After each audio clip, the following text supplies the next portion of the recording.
Gillette World Sport gets underway today with a trip to Newport in the USA to catch up with the six-strong fleet of the Volvo Ocean Race.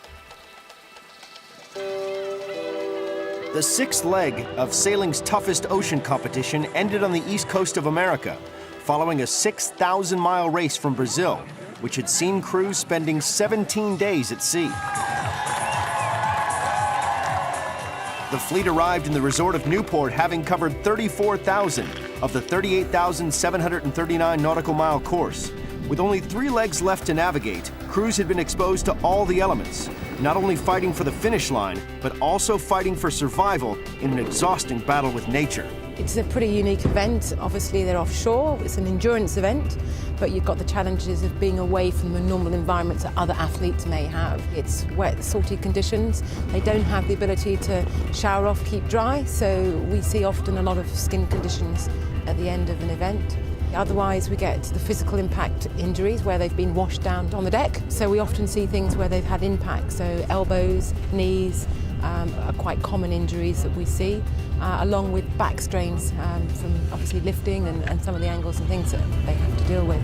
There's lots of things to trip and kick your feet on. You're often standing on an uneven level, or the boat's moving around underneath you. You're often lifting something from below your feet level.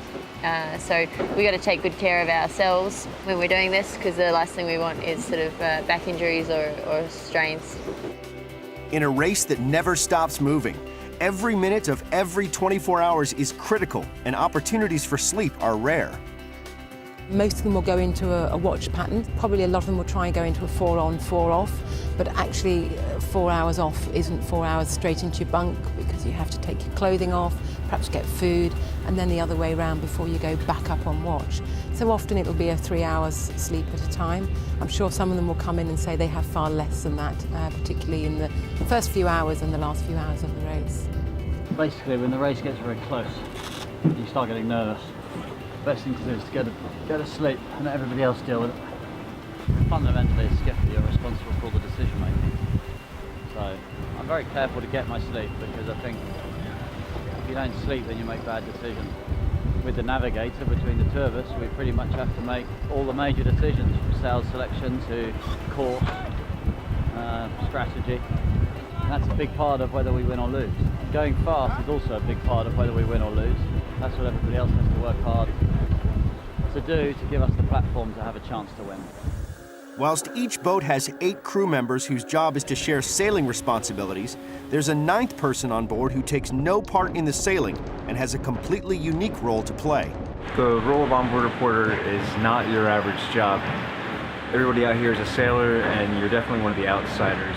Your task is to be the documentarian. You take photos, video, you write blogs. Aside from all that fun stuff, you also have to be a little bit of a housemaid. So you're cooking for the sailors, you're cleaning up. I'm not sure how many other jobs there are in the media world where you're living 24 hours a day with a bunch of athletes, and in return you have to make sure that they eat.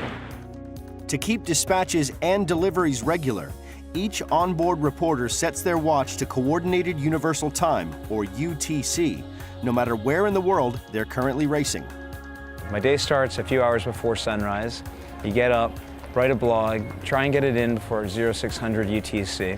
You make sure that the food bag is full so the guys have snacks and food and stuff for breakfast. You get up on deck, shoot sunrise, go back down below, organize your footage. By 10 in the morning UTC time, we have to have all the video and all of the photo content in. So now it's the middle of the day, watch is changing, you make sure that the guys can eat. If anything's happening, you go up on deck, shoot a little bit, get some daytime footage. If it's light, try and get some banter with the crew, maybe some big waves. When the sun goes down, you head down below and get to this little desk, and you try to process as much footage as you can so that you can get some sleep and send it in and try and beat the deadline. We are observers. It's very easy to get in the way, so one of the most important parts of the job is basically to stay out of the way of the sailors and make sure that they don't even notice you doing your job so that they can do theirs. With a dedicated onboard reporter on each boat working 24 hours a day throughout each leg, fans of the Volvo Ocean Race are given an insight like never before to the inner workings of an offshore racing yacht.